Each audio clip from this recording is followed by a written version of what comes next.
The Shore Protection Fund is extremely important, and certainly we recognize the need for it down in the shore areas. But there's a unique situation taking place along the Hudson River where it was mandated that those who built in this area would have to build and maintain walkways. And as condos went up and private ownership went up, this was all part of their construction cost. However, when it comes down to protection, stabilization, restoration, and maintenance, under normal circumstances, this was acceptable. Now, I want to note that these walkways aren't really for the use of the condo owners or for the private developers. They're for the use for everyone 24 hours a day.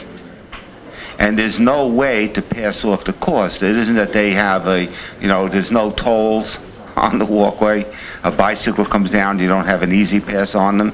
They use the walkway, and it's the right thing to do. It was a really great idea in New Jersey. And then we ran into hurricanes. And the last hurricane hit certain areas, and it cost $20,000, $30,000 to repair, and the homeowners in those areas accepted the cost.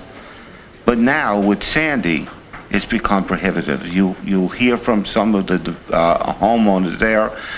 They are not wealthy people. People like to envision everyone on the Gulf Coast to be multi-millionaires. That's not the case.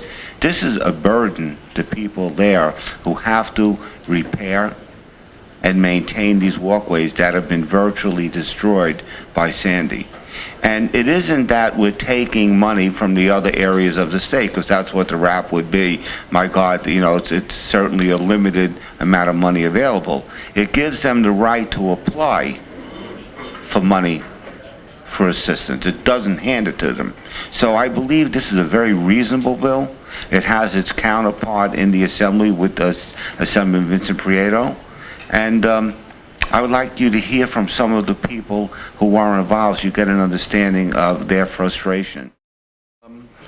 We understand the benefit that this brings not only to the community but to the business owners as well. But we also have to keep in mind that there's only so much that our residents can take. I do not believe that it is appropriate or right for private citizens to have to pay to fund a public walkway over and above their taxes. That's fine. We're happy to share the beautiful walkway. However, we don't feel that it is fair for us to shoulder the entire burden of the damage that was done by storms such as Sandy.